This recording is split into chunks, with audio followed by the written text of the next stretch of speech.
Тэгвэл өнөөдөр хинч хэлдэггүй 3 гашуун үнэнийг ярий. Та мэдэх үү? Өнөөдөр бэлгийн харилцааны тухай хэндэж хэлдэггүй 3 хашуун үнэн гэсэн сэдвээр ярий. Нэгдүгüүрт нь эмэгтэй хүний зөвхөн бэлгийн объект болгодог ийм ус байдаг. Объект гэдэг нь бол ерөнхийдөө эджил болгодог гэсэн үг. Нийцэг хэлсэн үг байж байгаа. Хэрвээ чи эмэгтэйчүүдтэй харилцахыг хүсэх юм бол тэд нарыг цэцэг шиг хөндлөө гэж. Гэтэл өнөөдөр хүмүүс тэгэхгүй байна. Хоёрдугаард нь бэлгийн харилцааг амьдралынхаа гол зорилго болгодог ийм хүмүүс байж байгаа. Амьдралынхаа хамгийн гол эцсийн зорилго нь бэлгийн харилцаанд орох. Оскар Уайлд хэлсэн. Секс бол амьдралын чухал хэсэг боловч чорын ганц зүйл бишээ гэж. Өшөө олон чухал зүйлүүд байдаг байна. За, 3 дугаарт нь ярих зүйл бэлгийн донтолтын төрөл ба тэгж донтсон хүмүүсийн онцлог шинж. Ийм бас олон байдаг юм байна. Тэрнээ онцлог шинжийг яаж мэдэх вэ? Да Винч бас хэлсэн байна. Ямар нэг зүйлийг гүйчэд ойлгох нь уг зүйлийг сайн судалсны дараа боломжтой гэж. Тэгэхээр бид нар үнэнхээр энэ бэлгийн харилцааны талаар юу ч мэддэггүй юм байна. Энэ сайн судлахгүй ойлгохгүй гэсэн. Тэгэхээр өнөөдөр энэ сайн судалсан агуулгаас та бүхэндээ хүргэх гэж байна. Өнөөдрийн энэ агуулгын нарийн гүнжиг агуулгыг ойлгох юм бол энэ бэлгийн энергийг оюуны энерги болгох гэсэн номыг авч уншаарай. За одоо залгаад гол агуулгатаа оръё. Яаралтай энэ сэдвийг сонгож ярьж гэнэ үгүй л хэдхэн хоногийн өмнө нэг телевизийн сувгаар хэсэг залуучууд гарч ирээд 5 өнчин охин олоод Монгол гэрт бичлэг хийнэ. За энэ нь бол маш их бизнес яах шиг гарна. Тэгээд угаасаа ерөөсөө энэ секс гэдэг зүйл бол хүний амьдралын тэд нарын ярьж ахаар бол бүжиг наадам, жугаа чингэлийн хамгийн оргил нь бол секс юм а гэж энийг багтанд дуулсан. Ийм бичлэг гарсан. Энэ үр дүнд сошиал дээр асар том шүүмжилт орцсон. Энэ нийгэм юу болчихсон юм гээд. Тэгэхээр энийг бол энэ садар самуун замбраагүй байдлын дээд чиг төрсөн гэж миний хувьд ч харсан. Гэнтхэн өнөөдөр болж байгаа юм биш. Зөвхөн энэ хэдэн залуусын ярьж байгаа асуудал бас биш. Энэ бол 1990 оноос хойшоо өнөөдөр хүртэл ёс суртахууны алдагдлалд орсон. Тэр явсаар байгаа дамжирсаар байгаа. Өнөөдрийн энэ гунхтай жижиг болж тайсан дээр тавьж байгаа. Тийм учраас энэ төлөөлөл болсон чөөхөн хүмүүсийг хараад ямар аимшигтай юм бэ? Ямар их ёс суртахууны дөрөөлөлд орцсон юм бэ гэж халгалж байгаа хүмүүс байна. Гэтэл яг жинхэнэ үнэнд бид нарын амьдрал дээр манай нийгэм бүхэлдээ ийм байдал байж байгаа. Ёс суртахууны уналтын доод чигт садар самуун чавхаж яадан оргилдон тулсан. Ийм асуудал түүхэн дээр бас болж өнгөрчсөн байна. За энэ бол Библиэр гардаг. 2 хот байсан байна. Содом болоод Гомора гэхэд. Энэ 2 хот бол ерөөсөн садар самуун оргил тулсан байсан. Чавхаарлаа. За яг энэ Библиэр гарсан тэмдэглэлээр бол лутгдаг хүн байж тэднээд шүн Тэнгэрийн элч ирж хонсон юм байна. Хүний дүрээр хаварсан баг. Тэгсэн тэр хотын хүмүүсүүд бүр гадна ирээд чуглаад танайд хонхоор ирсэн 2 жиний гаргаж өг. Бид нар бэлгийн харилцаанд орё гэж шаардсан. Тэр 2 бол эрэгтэй хүний дүрээр ирсэн баг. Тэгсэн хүүхдүүд байсан, эрчүүд байсан. Тэгээд Лут бол өөрийнхөө зочны өгөөгүй. Тэрнийх нь оронд өөрийнхөө охины өгье гэжсэн баг.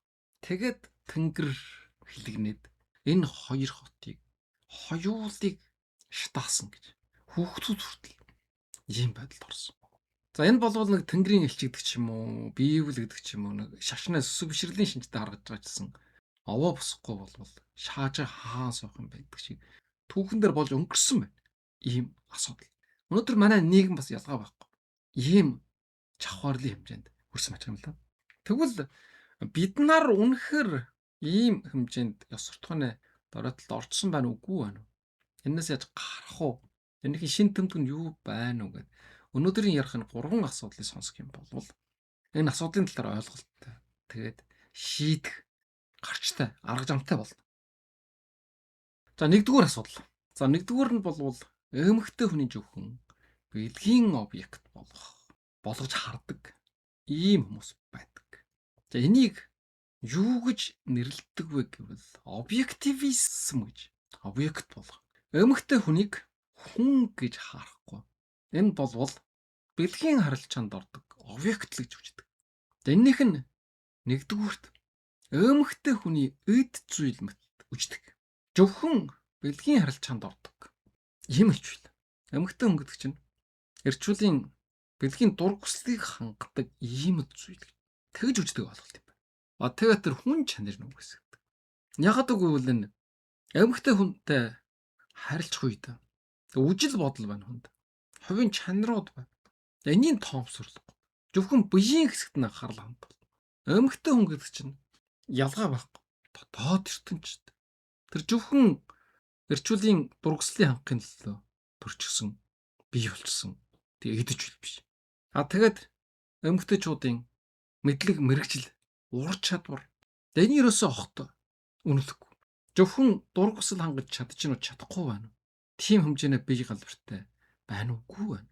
Энэгээр л үнэлнэ. За тэгээ хоёрдугаарт нь зөвхөн бэлгийн дургслыг хангадаг хэрэгсэл гэж үзнэ. За хэрэгсэл учраас яах вэ? Бэлгийн харилцаанд орсныхан дараа орхидог, үл тоомсролдог. Хэрглэж дууссан бэлгэвчийг хогийн самд идэх шиг орхидог. За яагаад вэ гэхдээ зэрэг энэ шалтгаан нь болвол энэ хэт бэлгийн хүсэлтэд эмгэг гэдэг ийм өвчин туссантай холбоотой юм. Тэгэхээр хүн болгон бас тийм биш. Тодорхой хувь нь ийм эмгэгтэй нэрвдсэн байдгийн байна. Найз нөхд байсан ч, ажлын хамт олон байсан ч, охтод танихгүй мэтгүй хаа нэг газар таарлсан эм хүйстэй болгоныг бэлгийн объект болгох гэж оролддог. Хэрэгсэл болгож ашиглах гэж бүх арга чарга хэрэгэлдэг. Энийг л одоо энэ хэт бэлгийн хүсэлтэд эмгэг гэж байгаа юм. Ямар мал болчихсон биш. Адгуус араатай амтан биш. Тэгэд оюунтай хүн гэдэг ойлго. Хайр сэтгэлд эрхэм нандин жил байдаг гэдгийг мэддэг. Энэ чухал. Тэгээд яг хөвгтөж ирв. 3 зүйлийг анхаарах хэрэгтэй. Зөвхөн эмэгтэйчүүдийн гадаад дөрөх буян хэсгүүдэд анхаарах нь ойлгох. Харин тэрнийхээ оронд яг хөвгтөж ирв. Оюун санаа дотоод ертөнцийн сонсож явах. Тэгс сурах хэрэгтэй. За ажлын байран дээр зөвхөн үжимжээр нь үнэлж болохгүй. Сарайлга болвол ажлаа өнөгдөж юм уу?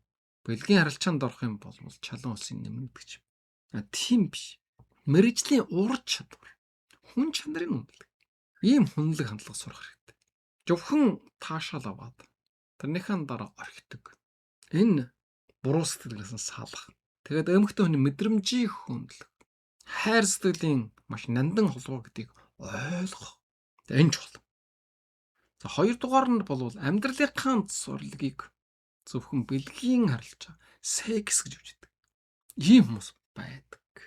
Гэтэл Оскар Уиллет хэлсэн байна. Секс болвол амьдралын чухал хэсэг боловч чорын ганц зүйл биш ээ гэж. Гэтэл өнөөдөр дийлэн гэрч бол өөрийнхөө амьдралын чорын ганц зүйл гэж явж байгаа. За энийг болвол сексуализм гэж байгаа юм. Сексуализм. Бид нар янз бүрийн изм, янз бүрийн үжил номлолоор амьдарч яадаг. Тэгэхээр амьдралынхаа бүхэж сурлагыг нь бэлгийн харилцаанд орох асуудал үүсдэг. Энэ хүмүүсийг сексуалист хүмүүс гэж байна. Тэгээ ямар онцлог шинжтэй байна уу гэвэл та бүгд самаралтай байж магадгүй. Нэгдүгüүрд бэлгийн харилцааны талаар гошигнол шалгаж ухаан онёгоонуудыг ярьдаг. Уулзаад хөөрөлдгөл юм болвол онёгоо ярахл юм болвол бүр тэр аяарал бүслүүрээс доошо тийм онёгоонуудыг ярьж яадаг. Тэгж марцгамж яадаг. Энэ болвол зүгээр л онёгоо ярьж байгаа юм биш. Энэ хүнээ дотоод ертөнцид илгэж харуулж юмсан. Өөрийгөө илжиж гэсэн. Бүх хэл бол өөрийгөө илэрхийлэх юм хэрэгсэл. Толгой дотор нь дандаа тийм эргэлж идэг гэсэн. За дараа нь яг хөвгтөж ирэх өөрсдийнхөө бэлгийн харилцааны туршлагыг хуваалчна. Бэлгийн амжилтаар өрсөлдөнө гэж. Би хаана гэжээ ямар хүүхэнтэй нийлсэн. Хэдий удаан тассан. Хэд удаа тайвуулсан гэдэг ч юм. Ийм л юм ярина. Энэ нь өөрийнх нь хамгийн бахархалтай зүйл байна. Гэтэл эрүүл хүмүүс бол яах вэ? ямар уралдаан тэмцээнд оролцсон, ямар ажил үйл хийж бүтөөсөн. Энийг ярьж, энийг уралд. Гэтэл эднаар тийм биш. За дараа нь эднаар юу ярих вэ? Хаанаас яаж хүүхэн эргүүлэх вэ? Яагаад татах вэ? Энэ талаар л ярих. Мэддэг юм нь энэ учраас өөр юм ярихгүй шүү дээ. Хаанаас нэг сайхан ном болоод унших уу? Яаж амьдрал ахуйн сайжруулах уу гэдэг. Ийм мэдлэг байхгүй. Өөр юу ярих юм? Мэддэг юм бол ярина шүү дээ. За тэгээд бас яах вэ гэдэг зэрэг бэлгийн харилцаанд орохыг хөнгөвчлөхийн тулд агшиглах, жалмих, арга барилуудаа хэлэгждэг гэж байгаа. Тэр хүүхний яаж эргүүлэх вэ? Ямар арга жил хэрэглэх үү өнтер мэдээлэл суулждаг. Нийгэм улс төрийн асуудлуудыг ярьж болно шүү дээ. Тэд нар энэ асуудалд анхаарал тавихгүй. Тийм учраас энэ улс орн доройтоод байна шүү дээ. Нэг асуудлыг 3 хоног яраад л мартгадаг гэдэг одоо өнөөдөр нийгмийн сүлжээн дээр хүмүүс ярьж байна. Тийм л одоо ой санамжтай оюуны чалгатай болчихсон. Яагаад гэвэл энэ нөгөө асуудлаар ярина. Тархан ерөөсөн бүслүүрээс доошоо жийлэнд ижлэгчсэн учраас арга байхгүй. За тэгээ бас жалгаад юу ярих вэ гэдэг зэрэг эмэгтэйчүүдийн биеийн хэсгүүдийн шүүмжилтэнд харьцуулна. Сэтгэл ханамжгүй байдлаа хуваалж чинь гэж байгаа. Англ эмэгтэй хүмүүсийг ярддаг. Тийм бие галвартай энтер гэдэг. Энэ эмэгтэй ийм байсан, тэр эмэгтэй тийм байсан гэдэг. За тэгээд юу их хөхтэй зэрэг порнограф үуч бичлэг зураг. Энэний талаар мэдээлэл солилцно. Ийм байдаг гэж байгаа. Одоо өнөөдөр болвол үнэхээр яалтаж байхгүй. Ийм байдалтай болчихсон гэдэг нь ажиглаж. Ном уншиж байгаа хүн байхгүй. Энд ярьж байгаа мэдлэг мэдээллийг сонсож байгаа хүн байхгүй. Эмэгтэйчүүд дийлхэн сонсдог шүү дээ. Жишээлх юм бол энэ амьдралд хэрэгтэй подкастуудыг эмэгтэй хүмүүс ном их худалдаж авдаг. Их уншдаг. Гэтэл эрчүүл байхгүй. Эднэр юунд цагаан зарчуулж гинөө? Бүслүүрээс доош чүл цагаан зарчуулж байгаа байхгүй юу? За ийм байдлаар эмэгтэйчүүдийн зөвхөн бие махбодаар нь үнэлдэг. Гэтэл тэр чаана нэчнэн гайхамшигтай хайр сэтгэл, оюун ухаан, авьяас чадвар юу байж байгаа. Тэрийг огт харахгүй ярихгүй. Ингээд нийгмийн харилцааг зөвхөн бэлгийн харилцаа гэж ойлгодог. Ажилд орсон ч ажилд авсан ч энэ бэлгийн харилцаанд орох уугүй юу гэдгийг сонжно. Тэргүүрийн шалгуур тамина. Амарсан, наацсан, жугаалсан, танилцсан бүгд бэлгийн харилцаанд татаж оролцуулах гэж орлоо. Тийм учраас ерөөсөн нийгмийн эрүүл харилцаа гэж огт байхгүй болчихсон. Тэгэд ерөөсөн хамгийн дээд амьдралын утга учир зорилго энэ нь болвол бэлгийн харилцаа гэж. Тэрийг бүх зүйлийн дээр авч тавьдаг. За тэгвэл энээс яаж гарах уу гэвэл өөрийгөө ухамсарлах хэрэгтэй нэгдүгээр. Энэ чих хорнолтой юм байна. За энэний болвол энэ бэлгийн энерги, оюуны энерги болох номон дээр асар нарийн ярьсан байдаг. Тэгээд боловсролоо дээшлүүлэх хэрэгтэй. Гендрийн эрхтгч байдал гэдээ яриад байдаг. Энэ болвол нэр нь их сайхан гендрийн эрхтгч байдал гэдэг. Чаад талд нь болвол эмэгтэй хүний хүнлэх асуултыг ярьж байгаа шүү дээ. Эрэгтэй эмэгтэй хоёрыг жиргчүүлээд тавьчих гэсэн тийм ойлголт биш. Эмэгтэй хүний хүнлэх хэвээр ойлгох хэвээр. Эмэгтэйчүүдийн эрхийн талаар ярьж байна. Эрчүүлийн өдөөс сургууль тавьж байгаа юм биш. Бэлгийн объект болгосны хэрэггүй. Хэрэгслэгж ашигласны хэрэггүй. Тэгээд хавьсны хэрэггүй. Энэ талаас нь ярьж байгаа шүү дээ. Тэгээд эрүүл харилцааг хөгжүүлж сурах. Тэгээд зөвхөн бүслүүрээс доошоо ажил хөөхгүй. Ховын сонирхол, хоббигоо хөгжүүл. Хийх ажил их байна. За одоо залгаад өнөөдөр ярих 3 дугаар сэдв. Тэгвэл бэлгийн дон гэж юм юу? Дотроо бас төрөлжүүл байна. Тэгээд бэлгийн дон туссан хүн ямар онцлогтой байдаг? За энийг ярив. Ямар нэгэн зүйлийг гүйцэд ойлгох нь угаж зүйлийг сайн судалсны дараа боломжтой гэж Да Винчи хэлсэн. Ман нөхдүүд өөрийгөө сайн судалсан, хамгийн их судалсан, хамгийн их чаг зарчулсан, хамгийн сайн ойлгогдож байл гэж бодож магадгүй. Гэтэл харамсалтай нь яг өөрөн чинь энэ хамгийн сайн мэдэж, хамгийн сайн ойлгож, хамгийн их чаг жавaan зарчуулж байгаа энэ үжигдэл болвол өөрөө донтолт юм байна. Эмгэг юм байна гэдэг. Энийг ойлгож байгаа. Тэгэхээр бэлгийн дон туссан хүмүүс ямар утгатай байдаг? Ямар төрөлжүүлдэг байдаг? За энэнийх нь нэг нь болвол порнографийн донтолт. Өөрөөр хэлэх юм бол интернетээр энэ шалгаж авах бичлэгнүүдийг үздэг. Энэний төлөө цагаан зарчуулж идэг. Ийм хүмүүс гэсэн. Тэгж байгаа юм бол энэ эмгэг туссан байна гэсэн. Гар утсаан авах юм бол телевиз, компьютер асаах юм бол тийм бичлэг, тийм зургууд үжиж сууж идэг. За энэ бол хэрвээ компьютертаа хамгаалт хийхгүй юм бол маш их байж байгаа. Үн төлбөргүй. Хинч хэдий чагаар ч сууж болж чаддаг. За энийг бол порнографийн донтолт гэж байгаа. За энэ донтолтод автсан хүмүүс яаж ийн? Хэрэгтэй мэдлэг мэдээлэл дээрээс авах үжих юм болчих юм. Ямар чухал YouTube-ийн бичлэг байсан ч үүчихгүй. Хэрвээ үжих юм бол зүгээр л түр жуур, жугаа чингэл хөөсөн. Амар хялбар ийм бичлэгүүдийг үздэг. Ямар нэг өөрийгөө хөгжүүлэх, мэдлэг мэдээлэл олж авах ийм үжидэг. За энийг бол энэ бэлгийн энергийг оюуны энерги болгох номон дээр онцгой сайн тайлбарлсан. Ягаад гэвэл энэ порно үжих нь бол тархинаас нь таашаалын гормон дофамин их ялгардаг. Үжих тусам ялгарна. Үжихгүй бол дофамингийн дутагдалд орно. Тийм учраас гар утас компьютер авах юм бол үүжин. Эндээс асар их дофамин ялгарч таашаал авч явах учраас бусад бичлэгүүд ерөөсөө үжихгүй маш сонирхолтой нойр нурдаг. Тийм учраас хүүхэд залуус хичээлээ хийхгүй байна, ном уншихгүй байна, хэрэгтэй мэдээллүүдийг үжихгүй байна. Цурлаг нь муудаж, мэдлэг мэргэжилгүй болж байгаа. За энэ бол энэ порнографтай холбоотой. За ингээд энэнийхэн жирэгчээ болтож гар хангаалгын донтолт гэж бий бол. Мэдээж ийм бичлэг үжих учраас тэрнээ дөөлтөнд орно. За энэ нь бол хүнээ энерги шавхаж шинэ. Хамгийн гол энергийг баргадуулж байгаа, шахуулж байгаа зүйл бол энэ гар хангаалга байна. За энэ үйлдэлийг хийснээр дараа хүнээ эрд даавар доочигтэй хүрдэг. Эрд даавар бол хүнээ зоригтой байдаг, анхаарал төвлөрүүлдэг, эрч хүчтэй байдаг. Ийм даавар. Энэ шавдаж байгаа шүү. Тийм учраас өнөөдрийн эр хүн шиг байхгүй байна. За энэ асуудал. За тэгээд 3 дугаард бол бэлгийн харилцааны донтолт. Энэ юу байна вэ? Гэр бүлтэйг ч юм уу, бэлгийн хамтрагчтайгаа ч юм уу. Хэрвээ тийм нөхцөл байхгүй бол хэн нэгний эргүүлдэг ч юм уу. Ийм байдлаар юусэн хэмжээ хязгааргүй бэлгийн хавталтанд ордог. Гэтэл энэ номон дээр бичсэн байж байгаа.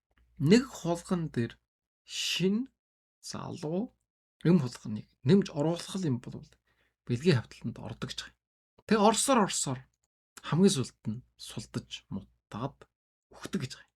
Энэ талаар нь бэлгийн энергийг оюуны энерги болох номон дээр бичсэн. Ийм судалгаа хийгдсэн байдаг юм байна. Тэгэхээр ийм байдлаар замбраахгүй бэлгийн хавталтанд хэмжээ хязгааргүй ордог. За энэний тоо хэмжээг хэрхэн тохируулах уу гэдээ бас бэлгийн энергийг оюуны энерги болох номон дээр оруулсан. За дараа нь бол энэ садар самууны үйл ажиллагаанд донтсон. За энэ дээр юу байна вэ гэдэг зэрэг буян үнэлэх байна. Ганцхан эрч үеийн асуудал биш. Буян үнэлэгчд олширж байгаа. За энэ бас донтолтод ордог юм байна. Group sex гэдэг ч юм уу, гаж sex гэдэг ч юм уу. Ийм замбраахгүй үйлдэлүүдийг бол энэ бас садар самуун үйл ажиллагаанд донтолт гэж нэрлэж байгаа. Өвчин гэсэн. За ийм ерөнхийдөө 4 төрөл зүйлд энэ бэлгийн донтолтыг ангилж үжсэн. Тэгээд өөрөө нь цохом донтсон юм үгүй байна уу гэдгийг мэдэх бас 7 аргийг энэ дээр танилцуулсан байна. Энийг мэдэх юм бол би чухам бэлгийн донтолтод нэрвэгдсэн байна уугүй байна уу гэдгийг мэдэх болчиход. За одоо энэ 7-ыг танилцуулъя. За энэних нь нэгдүгээр нь бол хяналтахгүй байдал. Өөрийгөө ерөөсөө хайн чадхан болчихсон. Шууд л гар утас компьютер нэгэд ухамсаргүй хүчдэг. Эм хүйстэй хүн таарлах юм бол ямар ч ухаан жолоо байхгүй. Тэрнтэй харилцаанд орохын төлөө бүх арга чаргаа шавхж яадаг. Хойноос нь явж яадаг. Ийм байдлаар өөрийгөө хянах чадваргүй болчихсон юм бас. Тэрийг мэддэггүй. Хүүхэн эргүүлэх гээд яваад байна гэдэг чинь өөрийгөө хянж чадахгүй байна гэсэн. Тэр гэр бүлтэй. Тэр хийж бүтэх ажилтай.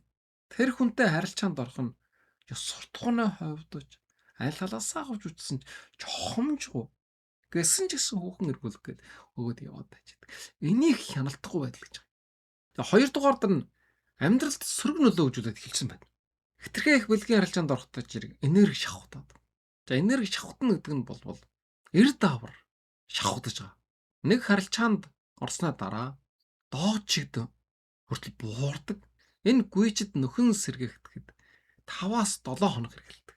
Гэтэл өдөр болгон чаг тусам харилцаанд ороод байх юм бол дааврын хамгийн доод түвшинд байна гэсэн. Тэгтээ жирэг ажлын бүтгэмж буурдаг, нойрмолдог. Хичээл дээр хуралж болгон дээр нойрмолоос авч ядраа сулдаад байдаг шалтгаангүй. Ямар ч анхаарал хүлрэл байх. Тэгээд ааш харан шинг өөртлөгддөг. Ямаа умхтай болдог. Тэгээ гэр бүлийн харилцаа мууддаг. Эндээсээ үүсээд нийгмийн харилцаа. Хүмүүстэй хэрэлдэн зодолд нь муудалж. Тэгээ янз бүрийн хүмүүстэй нийлсэн учраас гэр бүлийн харилцаа мэдээж эвдэрнэ. Сална сайрна. За тэгээд санхүүгийн хамрал, мөнгөөр хохирно. За эрхчүүн асуудал үүснэ. Гэх мэтэр амьдралд сөргөө нөлөөлж эхэлнэ. За дараа нь бүр ерөөсөн 3 дугаард харамсах мэдрэмж төрдөг. Мэдсээр байгаад хийгээд байдаг. Хийх тоолондоо харамсдаг. Ичхүүр мэдэрдэг. Тэгээд өөрийгөө голох мэдрэмжтэй болдог. Энэ яагаад үгтэй зэрэг дааврын хэлүүлжлэлтэй холбогдолтой гэдэг юм л да. За дөрөвдүгüүрд нь байнгын хүсэл сонирхолтой. Бэлгийн үйл ажиллагааг байнга л боддог. Тэгээд төлөвлөдөг. Эсвэл одоо оролцох тийм хүсэл эрмжилттэй байдаг. Тэгээ энэний төлөө хэтэрхээ их чагж аваанж арчуулж идэг. Тийм бол бэлгийн донд туссан гэсэн. Толгой дотор ч хэрвээ чаг тусмал тийм юм эргэлж идэг. Тэрний төлөө чагж аваанж арчуулж байгаа юм бол бэлгийн донд туссан гэсэн. За 5 дугаард нь мухашгүй хөөчлөлтнө гэж юм л та. Сөрөг үр дагаврыг мэдж байгаа ч гэсэн заавал энийг гүйцэтгүүлэх гээд хойноос нь явж яадаг. Дасралтгүй тэр бичлэгнүүдийг үржижээдэг. Ам хумхалгүй ярьж яадаг. Энэний төлөө ямар ч эрсэл гаргаж магадгүй. Өөрийнхөө бүх амьдралыг осолж яадаг бүр. Энэ бол маш өргөн болсон. Одоо энэ гар утас, камер, нийгмийн сүлжээ хөгжөөд маш олон нэр төртэй, олон итгэлийг үлээсэн хүмүүс ийм донтой байсан гэдэг нь илэрсэн. За энийг бид нар бүгд мэдж байгаа. За 6 дугаард нь бие махбодын болоод сэтгэл зүйн шалтгаан. За энэ замбраагүй байдалтай болоод ирэхдээ жирийг сэтгэл төвшүүр бий болно. Тэгээд энийг арга чахахын төлөө харилцаанд орно. Орох тусмаа хаад стресст ор. Ийм байдлаар мөнгө хөргөлжлөдөг. Эрхүүлэгт орсон гэсэн. За хамгийн сүүлд нь 7 дугаард бусад донтолттой бас хамааралтай бол. Тэгэхээр энэ бэлгийн донтолт гэдэг бол бусад төрлийн донтолтуудыг дагуулж яадаг. Татаж оролцуулж яадаг. За айрах уу. Замбраагүй байдал үүсгэхийн төлөө хүүхэн эргүүлэхийн төлөө айрах уу. Айрах уу архитект бий бол. Тэгээ мансууруулах бодис хэрэглэнэ. Улам их таашаал авахын төлөө. Тэгээ санхүүгийн асуудалд орсон учраас мөрөйтэй тоглоом тоглоно. Өөр жийлэнд байна. Энэ бүх бужир муухайн үндэс энэ бэлгийн донгоос эхэлдэг. Энэ хар тамхи мөрөйтэй тоглоомыг үндсээр нь арилгая гэж бодож байгаа юм бол эхлээд энэ суур ус энэ бэлгийн донтой тэмцэх хэрэгтэй. За ийм онцлог шинжүүд байдаг. Тэгэхээр энэ 7 шинжийн аль нэг нь өөр дөр чи идэрж байгаа юм бол би бэлгийн донтой болсон юм байна гэдэг. Тэгээд энээс гарах арга шаргийг бодох хэрэгтэй. Тэгвэл тэр энергийг яаж оюуны энерги болохгүй гэдэг аргыг ярьсан байж байгаа. Энерги гэдэг зүйл бол устдаж алга болохгүй. Харин өөр төлөв байдал шилждэг. Ийм физикийн хвалтай байгаа. Тэгэхээр бэлгийн энерги ч гэсэн дарна гэдээ дарж чадахгүй. Устдахыг устгаж болохгүй. Тэр гайхамшигтай байхгүй юу? Тийм хүчтэй энерги байгаа. Тэр энергийг оюуны энерги болгох хэрэгтэй. Сурах, судлах, хийх, бүтэх. Тэгжээж хувь хүн, бие хүн хөгжинө. Улам хүчтэй болно. Тэгээд амьдрал сайхан болно. Ажилтай болно, орлоготой болно. Цаахан гэр бүлтэй болно. Халуун дулаан амьдралтай болно. Энэний хэмжээгээр улс орон хөгжинө, дэвшинэ, хүчрхэг болно. Бэлгийн жолоогоо хатгаж чадах юм бол төрийн жолоог ятгана гэсэн байж байгаа. Төрийн жолоогоо хатгаж чадах юм бол бэлгийн жолоог ятгана. За тэгвэл яг яаж ийм хэмжээнд хүрэх үү гэдгийг бэлгийн энергийг оюуны энерги болгох нь бас дэлгэрүүлээд уншиж болно. За өнөөдөр бэлгийн харилцааны тухай хиндэж хэлдэггүй 3 хашуун үнэн гэсэн сэдвээр ярьсан. Яагаад гэвэл өнөөдөр яг манай нийгэмд энэ асуудал болж байгаа. Тэгээ энэ асуудлаар хэлэлцэж байгаа. Уруутал доройтлынхаа бүр доод чигтэн хүрсэн. Тэгээд ерөөсөн 5 өнчөн охиныг авчираад Монгол гэрд порно хийгээд тэргээр мөнгө олж амжуух гэж оролдож байгаа. Тэгээд тэрийг хамгийн дээд таашаал хамгийн эрхэм дээд үйлдэл гэж тэгж тайлбарлаж байгаа. Түүхэнд бас ийм чаг уууд байсан байна. Үйл явдлууд болж исэн байна. Бүхэл бүтэн хотоороо шалгаж ухаан амьдралтай болсон учраас тэр хотыг бүхэлд нь төмөрдөж шатаасан гэж. Тэгэхээр бид нар хотоон төмөрдөж шатах гээгүй байна. Харин яах вэ гэдэг зэрэг өөрийгөө таниад засаж өөрчлөх болчоод. Тэгэхээр энэ дээр 3 асуудал ярьсан байна. Нэг нь болвол энэ эмэгтэй хүний зөвхөн бэлгийн объект болгож харж байгаа ийм хүмүүс олж ирсэн байна. Эмэгтэй хүн гэж үжихгүй, хүн гэж үжихгүй. Фридрих Ницше болвол эмэгтэй хүнтэй харьцахыг хүсэх юм болвол тэдний цэцэг шиг хөндлөж хэлсэн байгаа. Гэтэл тийм биш.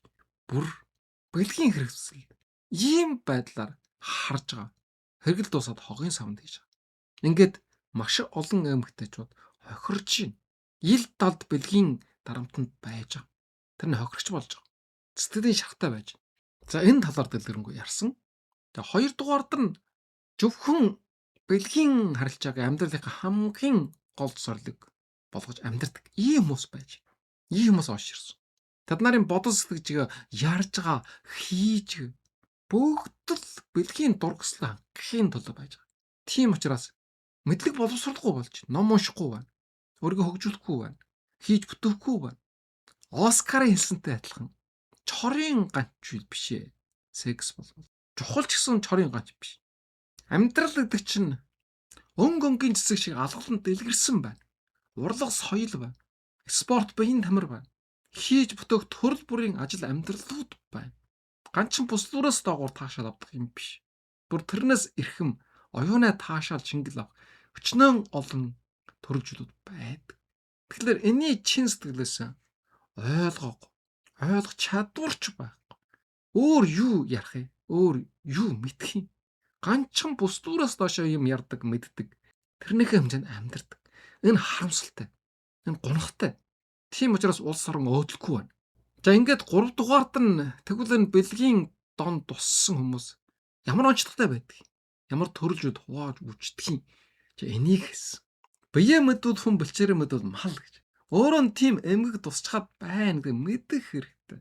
Мэдээж мэдчихэж болно. Гэрлэнээс гарах хэцүү. Тэгвэл гарах аргын энэ бэлгийн энергийг оюуны энерги болох номдор бичсэн байж байгаа. Тэгэд яаж тэр бэлгийн энерги оюуны энерги болох? Энерги устж алга болохгүй. Тэгээд ч тэр энерги муу энерги биш. Хамгийн хүчтэй, хамгийн гайхамшигтай энерги. Тэгвэл тэрийг оюун санаагаа хөгжүүлэх, бие балдраа хөгжүүлэх, хийж бүтээх, мандан бодрох ийм энерги болох болчоотой юм байна. Тэгжиж бид нар сая энэ харанхуй, шалгаж авах, доройтсон энэ амьдралаас мултрах болчоотой. Тэгжиж сая бид нар зөв амьдрал орно. Хийн бүтэн, мандан, бадрана.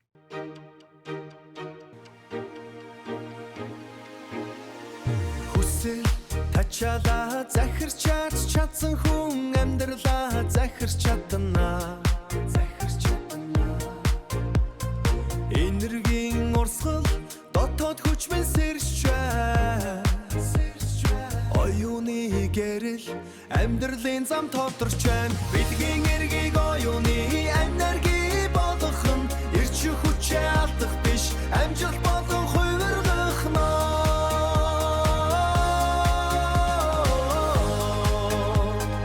амжилт болон хувиргах хүсэл тачаалаа захирчаач чадсан хүн амьдралаа захирч чадна.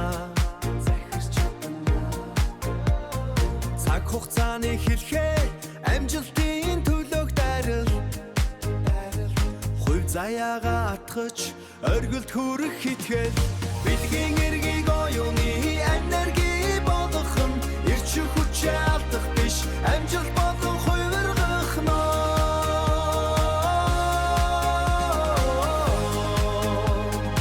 амжилт болон хувиргах нь амжилт болон хувиргах нь